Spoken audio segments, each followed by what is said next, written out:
When Madam Bridget and her son Toby moved into room 5 of the compound, people were excited at first because it had been long since a fresh face entered their small compound in Ibadan.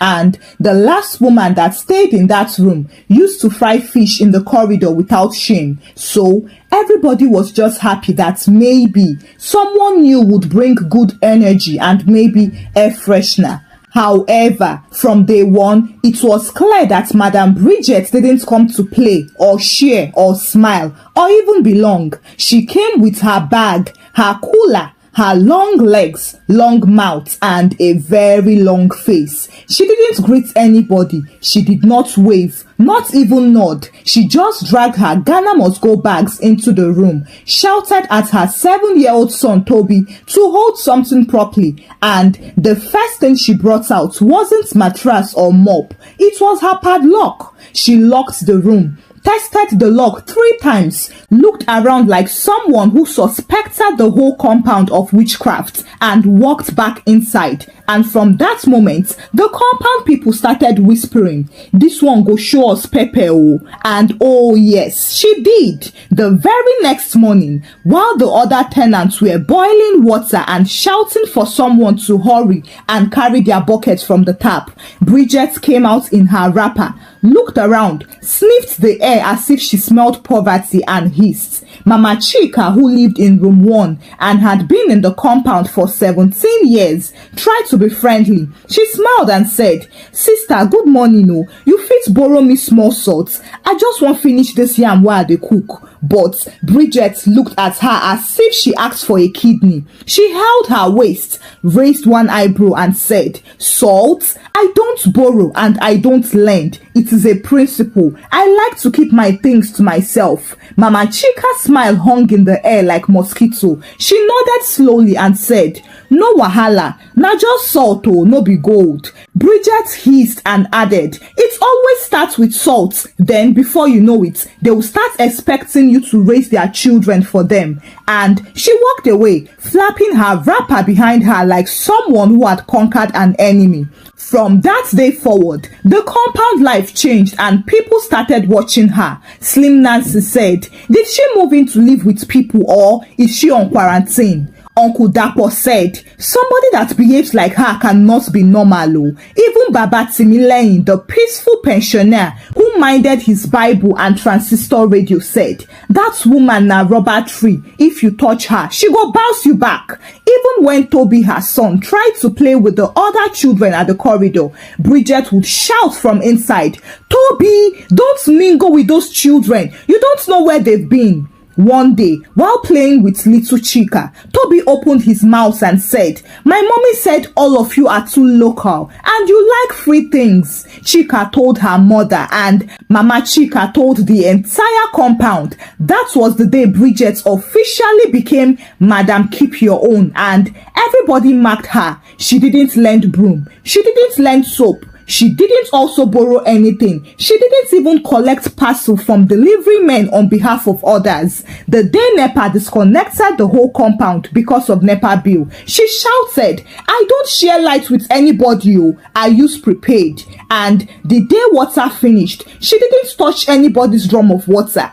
Instead, she bought sachet water and used it. She cooked with her door closed and her windows sealed so that nobody could even smell her cooking. She even kept her pepper in a black nylon inside another black nylon. One Sunday, Mama Chika knocked to ask for lighter. Bridget opened the door slightly, looked down the corridor to make sure no one was watching, and then said, "I don't share fire. I believe everyone should have their own." With that, she shut the door as if ending a chapter. However, that evening, while walking past the corridor, she slipped and fell on a piece of soaked sponge that one of the children left on the floor. She shouted, "God forbid, this compound is cursed." The neighbors all rushed out, but when they saw that it was her, they turned back slowly, one by one, like spirits returning to the underworld. At this point, the compound had become 2 camps: normal humans versus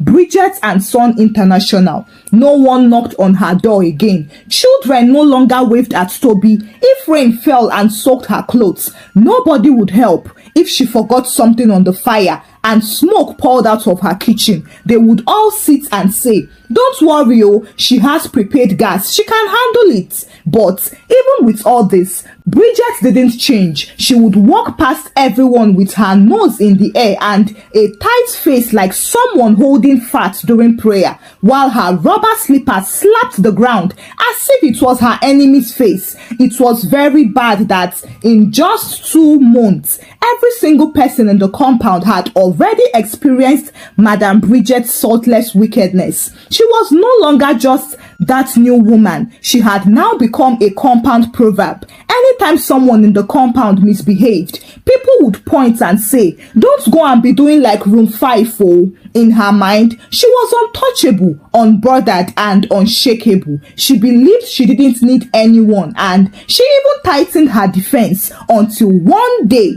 after Bridget's final sin, which was refusing to lend just one single clothes peg to Slim Nancy, the tenants had had enough. They didn't call it a meeting, but it became one. It started casually like small compound gist, but it ended like war council. They gathered in front of room 3 and decided to address the Bridget matter. Mama Chika began, "That woman is too proud. I don't mind quiet people, but this one has entered arrogance. She's not just proud, oh," Slim Nancy added. "She's stingy. Even Satan borrows salt in hell, but not room 5. And her son no dey greet person," Uncle Dapo said. "The other day, I smiled at him, but he turned his face as if I am darkness. Because the mother has filled his head with rubbish now," Mama Chika replied. "You heard what he said, Abi, that we are all local and like free things." They all turned to look at Baba Timileyin, who cleared his throat and said, "Even Jesus shared bread and fish." That night, they didn't plan to fight her directly. No, this was compound warfare, and in compound warfare, revenge is best served hot and with community pettiness. So, they came up with an unspoken rule. Bridget must feel it. There will be no more answering her greetings if she ever greeted, no more asking if she has seen anyone's package, and if she ever asked for anything, they would all pretend not to hear. Even the children were recruited. Mama Chika told her daughter, "If Toby comes near you again, just start singing 'Keep Your Own' until he goes away." The very next morning, Bridget came out to fetch water. Her usual drum had finished and she had forgotten to fill it the night before. She looked around, sighed, and asked no one in particular, "Please, can I just fetch small water to rinse my pots?" Slim Nancy was right beside the tap. She removed her earpiece slowly, blinked and said, "Sorry, oh, I didn't hear you. What did you say?" Bridget repeated herself louder. "Please, I need small water, just one bowl." Nancy scratched her head and said, "Me sef, I want to manage it oh. This water no go reach me and my dog." Bridget looked confused. "But I thought you lived alone." Nancy smiled sweetly. "I just adopted a spiritual dog. It is invisible but very thirsty." Bridget hissed and walked back inside with her empty bowl. That same afternoon, her generator refused to start. She tried pulling it 6 times, then gave up and came out wiping her sweat. She knocked on Uncle Dapo's door. He opened it halfway. "Please, let me just use your power bank to charge my phone for 20 minutes, Bridget said. Dapo looked at her, then at his power bank, then at her phone, then at the sky and said, "NEPA warned me last week not to share power with anyone. They said I shouldn't give it to people that are not registered." Bridget opened her mouth, closed it, then she muttered, "This compound is full of bad people." From room 1, Mama Chika shouted, "We are not bad though. We are only protecting our Boroboro selves." However, what Bridget didn't know was that the war was in full motion now. One day, Toby slipped on soap water and started crying, but nobody moved. They all looked up briefly from their gist and continued. Baba Timileyin said, "He's a strong boy, let him cry. Crying will make him grow." Bridget came out and fumed. She wanted to fight, but she knew she couldn't start a war with 4 people. So she took her son inside grumbling. At night, the neighbors would gather on the bench and gist loudly about teamwork, love, and how one hand hand washes the other, loud enough for Bridget to hear, and slowly she started feeling it, but now it was too late. She had stepped on everyone's toes and she couldn't even go back to apologize either, because pride had tied wrapper on her chest until the day her village people opened her chapter in their meeting. It was a hot Saturday morning, and that particular day, the sun didn't rise slowly. Instead, it jumped into the sky and started slapping people as if they were owing rent. Bridget, as usual, had dressed as if she was going for a magazine cover shoot. Her head tie was standing like electric tension, and her huge sunglasses were blocking the poverty of the compound from entering her eyes. She was going out for a wedding, not as a guest, but as a woman who came to oppress her ex-classmates and collect compliments. She stepped out of her room, and Toby, her 7-year-old son, stood at the door holding a yellow bowl of garri and milk. "Mommy, can I follow you?" Bridget looked at him as if he just insulted her dress. "Follow me to where? With this your t-shirt and your big head? Come on, stay inside and don't open the door for anybody. I am just going to buy fuel first before I go." Then she locked the door with her big shiny padlock and double-checked it 3 times. The padlock looked like it was forged during the colonial era. She was sure that Toby was safe inside. She then kept the key in her bag and walked out of the gate with her head high. 30 minutes later, Bridget returned sweating like an illegal importer. The sun had melted parts of her foundation, and her high heels had started to teach her the meaning of humility. She reached the compound gate, brought out her phone, and started checking herself in selfie mode to fix her lashes. That was when she heard the cry. It was a sharp voice from the corridor crying, "Mommy, Mommy." She paused and listened. The voice came again, "Mommy, I can't open the door. Mommy." Bridget ran to her room, bent and put her ear to the door. "Toby." "Yes, Mommy, the door is not opening. I touched the metal thing and it's locked." Bridget nearly fainted. She tried to unlock the padlock. It opened from the outside, but inside, the inner bolt lock had been twisted. Toby had accidentally locked himself in. She panicked. Okay, don't cry, yeah? Just try and turn it back." "I tried it, Mommy. It's not working." Toby started crying even louder. He was scared and sweat was rolling down his face. The poor small boy was alone, trapped in a hot room with a lock guarding him like prison guard. Bridget turned around quickly, looked up and down the corridor, and then she went to knock on Mama Chika's door. She knocked and knocked, but no one answered. The curtains moved at a point, but after that, no one came out. She tried Uncle Dapo's door next. She knocked 3 times and waited. Dapo opened his window slightly, saw her, and gently closed it again like a slow-motion movie without a word. At this point, Bridget started shouting, "Please, somebody help me. My son is locked inside." But nobody came out. Slim Nancy was sitting in the backyard eating corn and granuts, scrolling through her phone. She heard everything, every shout and every knock, but she didn't move. She said to herself, Madam No Borrowing has met her match. Bridget ran to the gate and tried calling a locksmith, but his number was busy. She called another one, but it was switched off. She called Tony, the security guard, but that one said, "I did church, I beg, maybe I go come after 2 p.m. Bridget came back sweating helplessly. Toby was now banging the door from inside. "Mommy, I want to come outside. It is hot here." Bridget burst into tears and knelt in front of the door. "I am sorry, my baby. Please don't cry. I'll open the door for you." Still, no neighbor came to her aid. She tried banging on Baba Timile's window. He opened it, looked at her and said, "Can you see why we must always live in peace? Salt is not even expensive." Then he closed the door back. At that point, Bridget collapsed on the floor and started shouting, "God, please, please, please." And that was when Slim Nancy strolled in, holding a bunch of inner bolt lock keys like a jailer in Kirikiri.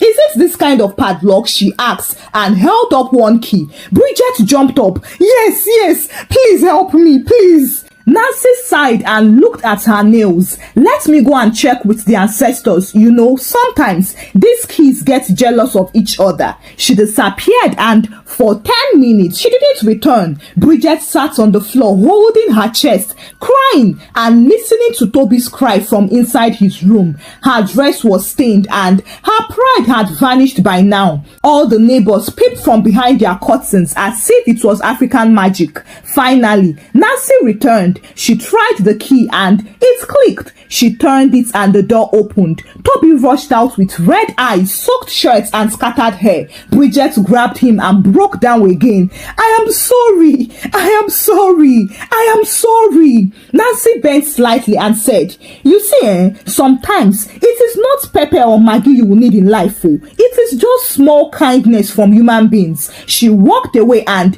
Bridget stood there shaking from relief. But what she didn't know was that the drama wasn't over yet, because in a public compound, drama doesn't end with rescue. It only paused for refreshments. That evening, all the neighbors began to gather outside. Nobody announced a meeting, but you see, when karma happens in public, community enjoyment is allowed.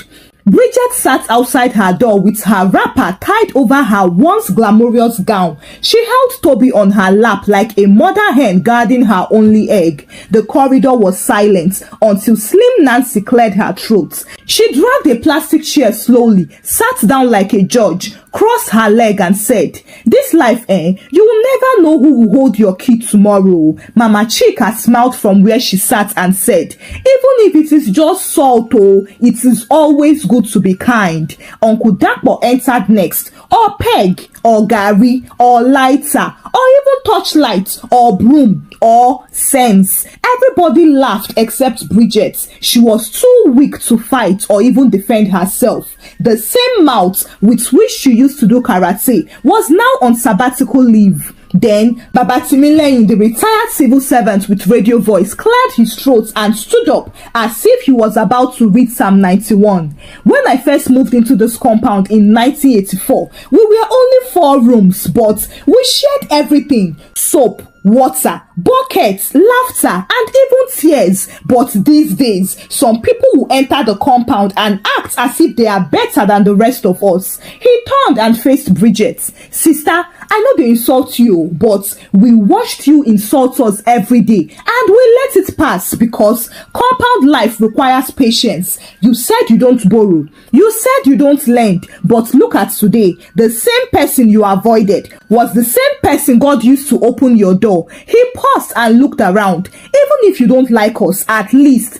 learn to need us, because whether you like it or not, we are your neighbors. Do you hear me? Bridget nodded slowly. She was still speechless. Her son Toby stood up, looked around at the people and innocently said, thank you for helping me. Mama Chika stood up and hugged him. Slim Nancy rubbed his head. Even Uncle Dakpo said, you see, this boy has better manners than his mother. Everyone laughed, and as they returned to their rooms, Toby pointed at the kitchen and said, Mommy, I'm hungry. Can I eat now? Bridget nodded, entered the room and came out with small rice and stew she had managed to put together after the padlock palaver. She set it up on a stool. Toby then sat on the floor with a spoon and started eating with joy. Then, from nowhere, they heard a loud spark and the lights in the compound went off. Bridget screamed from inside, I didn't even charge the power bank and my torch. She ran outside. Please, can anybody help me with power bank to charge my torch, even if it's just for 20 minutes? The corridor was filled with candle lights and torches. Everyone had planned ahead, but nobody answered her. They acted as if they didn't hear her and kept their eyes glued to their phones. Bridget stood in the middle of the corridor helplessly, looking around like an orphan at a family party. Slim Nancy looked up and said sweetly, I thought you said you don't borrow or lend, ma. Bridget swallowed slowly. She went back silently into her room and sat beside Toby, who had finished eating and was already dozing off. She looked at her padlock, touched it, and then removed it from the door. She also opened the window wide. There will be no more hiding of pepper or onion, and no more closing of curtain, as if people wanted to steal her shadow. She told herself, it is not weakness to need people. It is foolishness to pretend you never will. And that night, for the first time since she moved into room 5, Bridget slept with her door unlocked. The next morning, after everyone had gathered outside, Bridget came out of her room without her usual dramatic performance. She was barefoot with no wig. As she passed by, she bent slightly and slowly greeted everyone. Good morning. The words rolled out of her mouth as if they were shy. Everybody paused. Mama Chika blinked. Slim Nancy froze with a spoon of pap halfway to her mouth. Uncle Dapo stood beside his basin of soaked clothes, holding the soap in suspense. Bridget cleared her throat. Good morning, everyone. Please, I just want to say something. They all adjusted on their seats. Bridget exhaled and began. I know I have been difficult. I came here thinking I didn't need anybody, and I thought minding my business meant closing my heart. I didn't mean to offend you all, but I see now that I have been doing it all wrong. What happened yesterday with my son opened my eyes. She paused and then continued. So, I just want to say I am sorry for everything, and I brought something.